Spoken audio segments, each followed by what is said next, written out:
Good morning, ladies and gentlemen, and welcome to the meeting of Staffordshire Leaders Board today, Thursday, the 7th of November 2024. I'll remind members of the Leaders Board that this is a webcast meeting. So when you wish to speak, please press the button, the microphone button, because that will draw the camera to your image, and you'll be able to speak, and people will be able to hear you online as you're speaking. Agenda item number 1 is apologies for absence. Mr. Eberle, do we have any apologies for absence? We do, Chair, thank you. We have Councillor Tony Johnson from Cannock Chase District Council and Simon Fletcher, Lichfield District Council. Any other apologies for absence? No. Agenda item 2 is declarations of interest. Are there any declarations of interest for this meeting? For the record, nobody is indicating. Agenda item number 3 is minutes of the previous meeting. You have the minutes of the previous meeting in front of you. That was held on the 11th of July 2024. Can I sign that off as a correct record of the meeting? There are nods in the room, so I'll take that as a yes.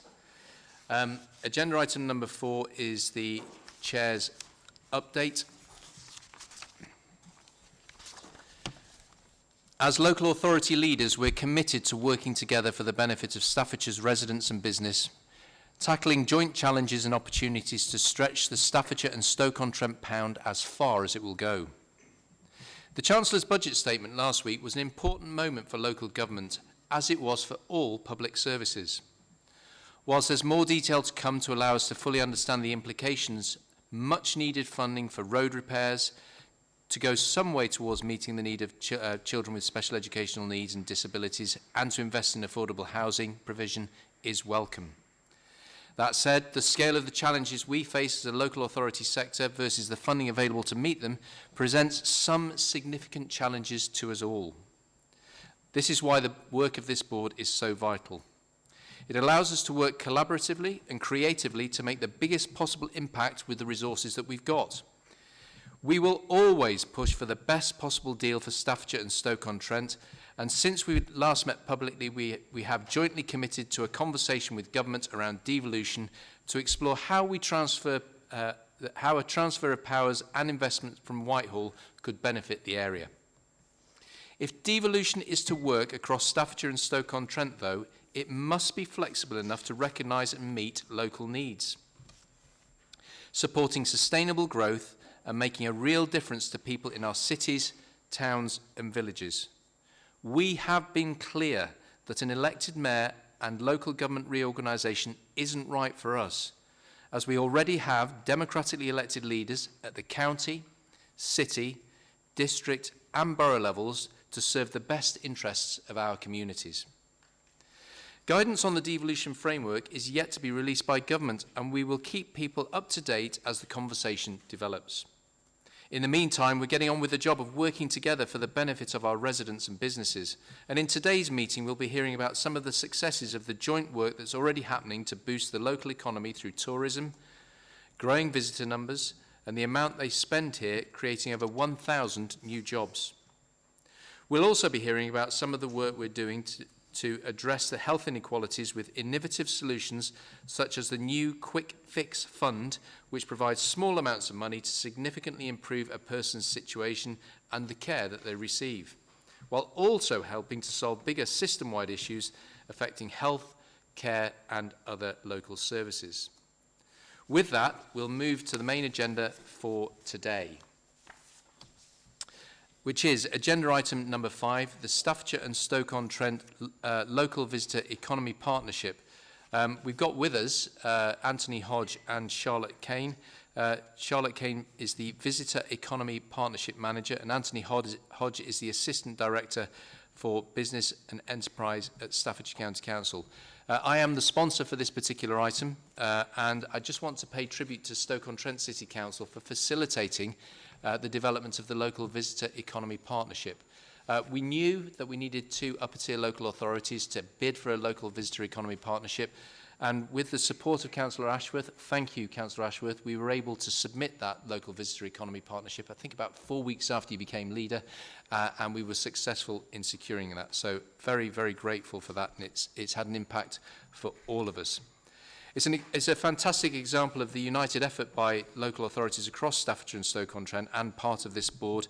And this update provides an overview of our successes to date as the newly formed LVEP board, as it's known, because in local government we do love jargon. So it's LVEP, Local Visitor Economy Partnership, and we're setting out the priority areas for the partnership. So I'll hand over to Charlotte Kane. Mrs. Kane, if you could give us an update, I would be grateful. Hi, thank you, Chair. Thank you very much for letting me come and present not just my work, but your officers and members' work to the board. It's been quite a journey. We've secured local visitor economy partnership status, and the main objective is to identify areas that as a whole county area and with the city that we can work on together to aid sustainable growth and recovery. When we think about the visitor economy, we tend to think about people who get off at an airport with their backpacks and suitcases, but in fact it is also about retaining the local spend in Staffordshire. And it's fair to mention that our visitor economy always kind of spins on a dial whenever there's a community need, be that to provide respite services, to take homeless people off the street during the pandemic. And it's during that pandemic it was realised why this agenda was so important for central government. So we've kind of got going on this agenda thanks to that partnership effort at the beginning. We've appointed a very heavyweight board with Alistair Budd from Trentham Estates now heading that up. We also have an elected cabinet member, Councillor Matt Swindlehurst from Staffordshire Moorlands, who is representing everyone around this room and keeping updates going. But we also have to note that the visitor economy has grown significantly from the pandemic. It's actually up a third on pre-pandemic levels, now contributing £2.9 billion to the Staffordshire and Stoke-on-Trent economy. It's responsible for almost 26,000 jobs. So it's a high growth, high opportunity sector. We're responsible for delivering something called a growth plan, which is a common theme now with the new central government. The growth plan, it tracks the board's performance and asks the board to set priorities around our growth. The three priorities that the new LVEP board have considered and started activating is around business tourism. We know that business tourism makes significant contribution to our local economy and generates revenue for accommodation, restaurants, transport and leisure, and can also support the growth of our business industries. Education and inclusion. The sector acts as a springboard into other industries. And with our higher education providers, it's worth noting that our universities are responsible for the UK's only attraction management degree in the country. We really want to keep going with our reputation as the UK's best playground, highlighting our national attractions. We want to make sure that this is an inclusive destination. We have those national and international brands, and we want to make sure that young people and our vulnerable communities can access the product from education, employment, all the way through to enjoyment. And of course, marketing, and nobody knows about you if you don't shout about you. We have a unique geography, and this paper very much highlights the need to not just work together in Staffordshire and Stoke-on-Trent, but look down our main A roads, our B roads, and look out to our county neighbours to potentially look at our national influence in this field and to deliver a high-performing local visitor economy partnership and potentially go forward and try to secure something called a destination development partnership, which is a cluster of LVEPs working at a national level. In terms of success, we have seen some funding from Visit England already, which has supported our marketing assets. We've secured a buyer's fam trip, seats of national influence. I sit on England's Tourism Strategy Committee, and our award ceremony is second to none in the country. So this paper very much recommends that we note the success, we carry on with the partnership working, and we now look at some strategic projects around growth. Thank you very much indeed, Mrs. Kane. I noted that the Chief Executives Group has been looking at culture as a component of the local visitor economy partnership. We do need to remember that culture is an important component of people's lives. We've got theatres around the county and in the city that put on great shows on a regular basis. It's an awfully big component of people's lives. the culture that they inhabit. They get involved in groups, which adds value to people's lives and also contributes nicely to improved mental health because people are getting out, being together and collaborating. So there are other points of work that we want to be looking at. Mr. Hodge, Mrs. Kane, is there any sort of news on where you're going to take that work on the cultural strategy that you can share with us? Chair, no, other than to absolutely agree that it is a really important component part. Culture creates vibrant places, and vibrant places tend to be successful places. So we need to develop that further and bring it back to Chief Exec's leaders to understand how we can absolutely make culture a key component of our local economy and drive forward economic growth in the most possible and sustainable way possible. Councillor Tagg. Thank you, Councillor White. I think this is a really good initiative, really support this. And I think our county has got so many advantages in this area, hasn't it, for visitor attractions. We've talked about some of them today, but also what our country parks, our green spaces, our special places of special scientific interest that we have within the county all help to make this a place that people can come to visit and stay and spend time and travel, whether that's in the north or the south of the county. I think you've touched on the culture and the heritage side of it as well. I think it's really important from my borough, Newcastle-under-Lyme, in our rich history. Last year we celebrated our 850th anniversary since our first charter was given by Henry II, and we really had a lot of events, a lot of visitor attractions, our Brampton Museum, all on a small scale, but really brought thousands of people into the town. And I think that's really something we need to build on as well and tell people about it. I think through this partnership we can do that on a national level as well and put Staffordshire really as a national tourist destination.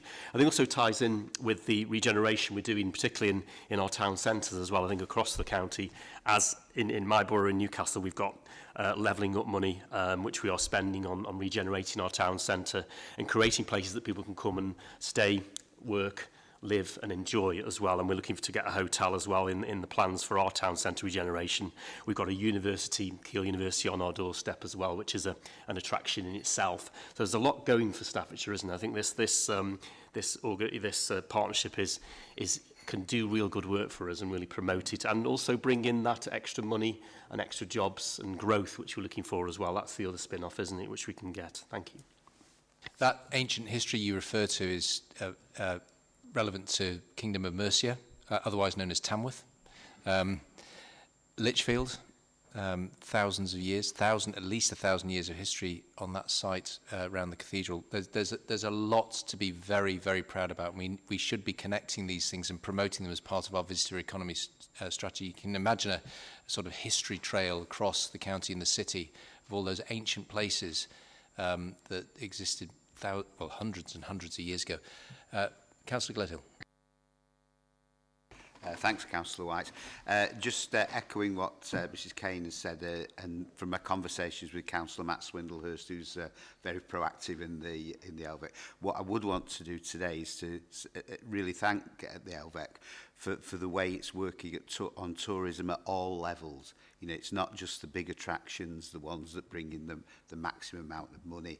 We're very much looking in the Staffordshire Moorlands for, you know, as many sort of smaller, more outdoor things that encourage people not just to come to us for a day, but to stay with us for 2 or 3 days, and then hopefully for a week by moving out into other parts of the county. But I do think it's a really important strand of work that we're doing, and I think it will bring great benefits to our local economies in doing so. So thank you for what the work that you've done and the work you're going to do. So Gledhill, thank you for raising that point. If we can persuade tourists to stay for the night, the value of their contribution goes up significantly. Bed and breakfasts in your part of the world where people are walking in the Peak District is a useful contribution to the economy in the Moorlands, and we do need to be supporting a whole range of activities at a whole range of levels. There's nobody else indicating, so with that, Mrs Kane, Mr Hodge, thank you very much indeed for your contribution. The report is for noting, and we shall move forward. Thank you.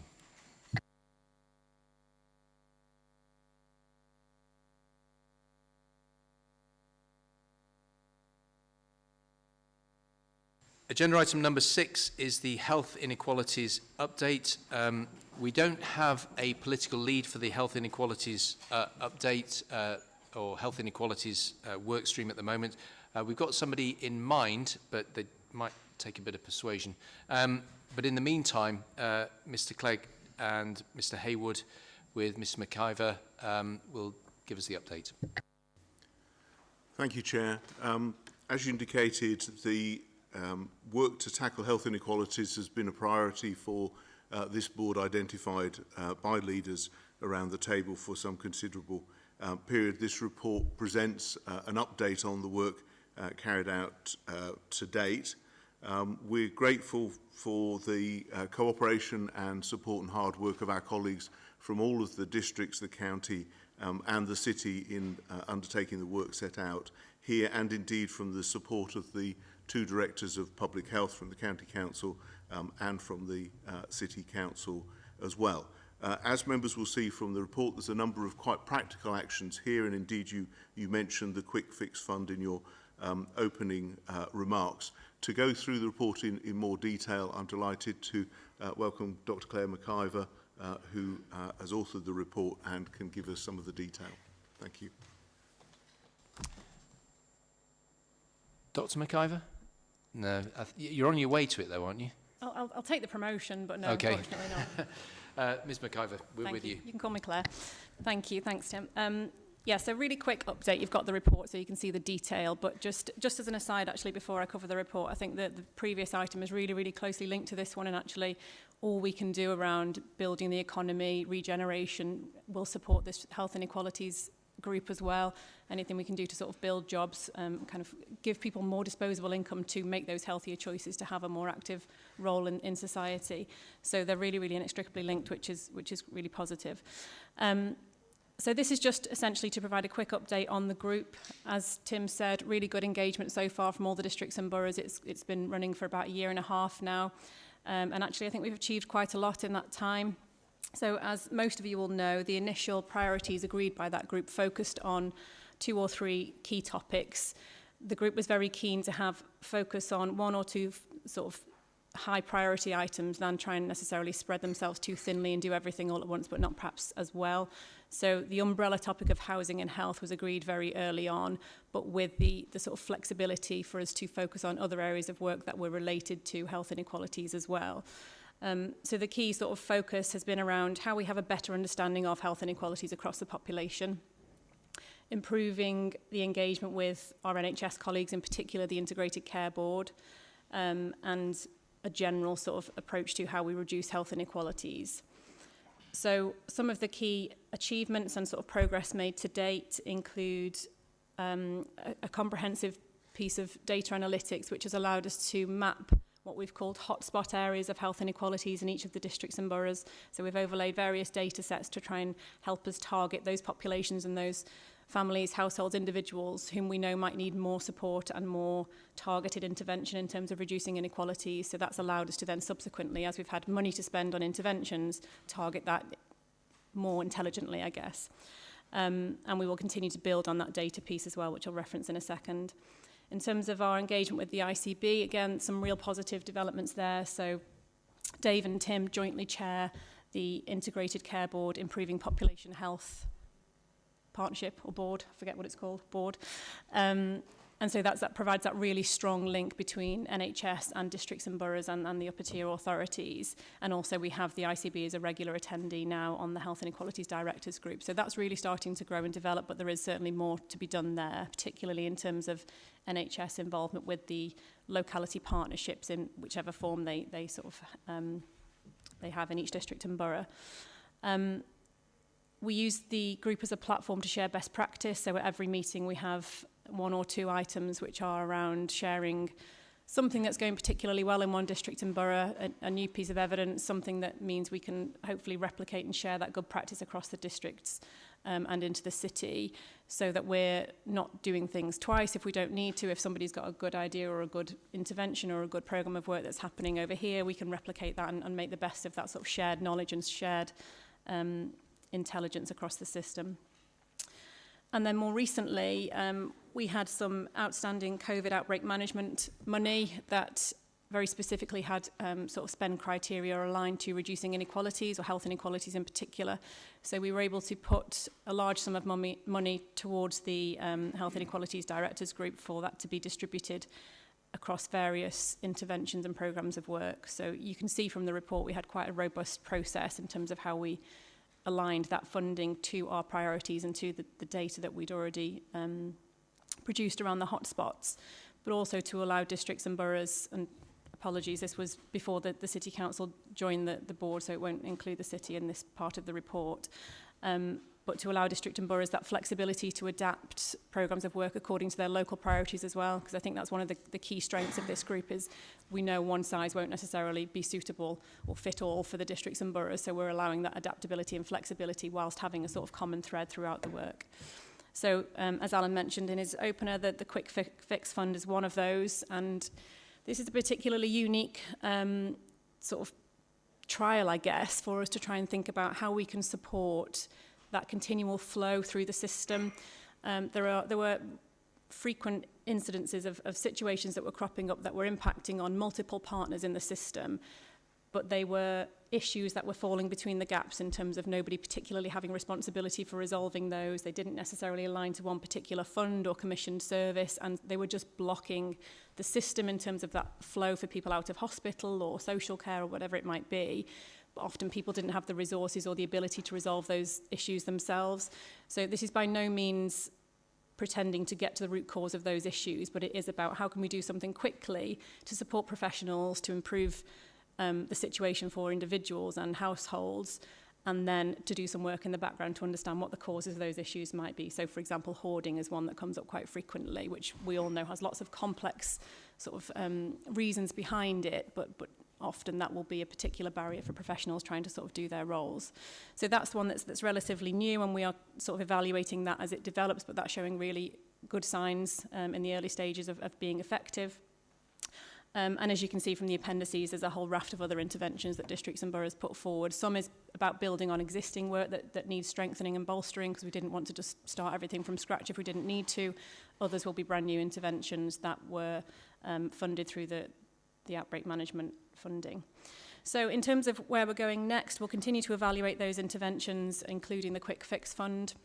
We'll continue to build those relationships with the Integrated Care Board, and actually they've asked if this group can be the facilitator for distributing some of their health inequalities funding out to districts and boroughs and the city. And we'll continue to further develop the data and intelligence products attached to the Joint Strategic Needs Assessment, and that will include very specific district profiles and community profiles that will hopefully continue to support the work of this group. That's it, thank you. Councillor Ashworth. Thank you very much, Chair. And just a couple of very quick points. Thank you very much for the report. The city is keen to get more involved, more integrated into the work and the thinking that's going on with this kind of work, because in particular two reasons. First of all, we are very much aware that health inequalities impact dramatically upon the city.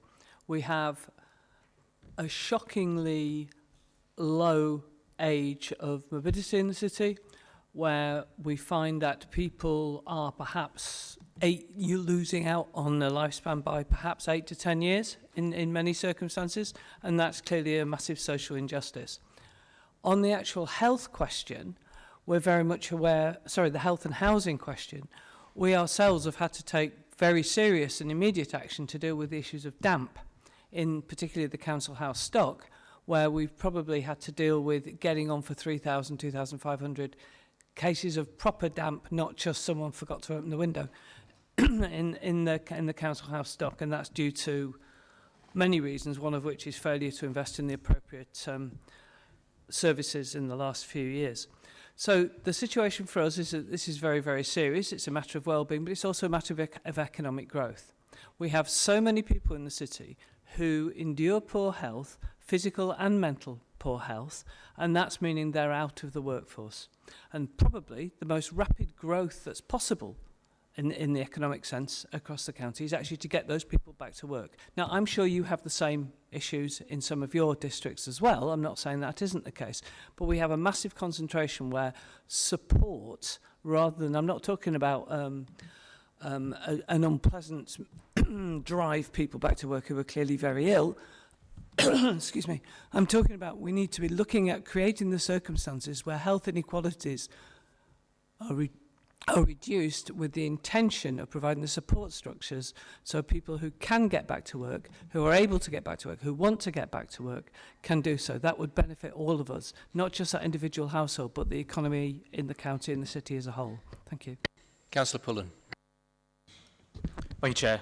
Really like to welcome this report and in particular just call out two of the next steps which are set out in terms of how they'll assist the Lichfield District. The passporting of funds, the ICB Health Inequalities funds directly through to district and boroughs, really like to welcome that. I think districts and boroughs perhaps frequently think that health is a county council issue and see it very much sitting at the county council level, whereas actually we have leisure centres, we have parks, we have environmental health, housing inspectors, we've got the voluntary sector that we fund, all of which make such a huge impact on these issues that we're talking about today. So really like to welcome that passporting of that funding through to take a locality-based approach. Absolutely spot on. And then in terms of just sharing best practice, what I've seen to my shock sometimes actually is that the best practice is quite frequently not known about even within our own local authority, because a lot of the time we have very junior members of staff who are doing innovative, brilliant things on a daily basis, and I find out about it by accident, and we'll sit round here and we'll come up with some very fancy names for what they're doing. They don't see it, that they are just assisting somebody in front of them who needs some help, typically, very, very frequently with their mental health, and are able to assist people back into work very, very easily in a very simple way for that individual, but perhaps aren't aware of how different that actually is. So yes, absolutely, please, let's continue sharing best practice between us authorities, but also let's put something in place if we don't already to allow that best practice to be elevated from those junior members of staff who perhaps aren't at this table or even the tables within our own local authorities to ensure we capture that first time. Thank you. I'd like to pay tribute to your social housing provider in Lichfield District. When I was a district councillor, I went to visit Bromford Housing and discovered that they have workers that go out into houses to solve problems at really short notice. They pick up things like hoarding, which Ms McIver had identified as a potential identifier or marker of difficulties in people's lives. Councillor Ashworth referred to damp. And these sort of things, this understanding of your housing stock by the housing authorities, which you all are, and the city, it's the county that's not, is really, really important to starting to identify where those health inequalities lie. And as Councillor Pullen referred to, innovative ideas and problem solving by really junior staff on the front line is where the action actually happens. It's where it's done. And what we've got to be very careful about is not suppressing that through our sort of overall endeavour from a top level, pressing down on people, but allowing those new ideas to come up, perhaps be shared on a board like this so that we can spread that knowledge and that creativity across the county and the city. I think, is there anybody else indicating? I can't see anybody else. I think we're back with you, Mr. Clegg. Thank you, Chair, and thank you to members for the discussion. I think three things came out of the discussion for me. First of all, the cross-cutting nature of health inequalities and its impact on economic development and housing and the cultural and community life of our areas.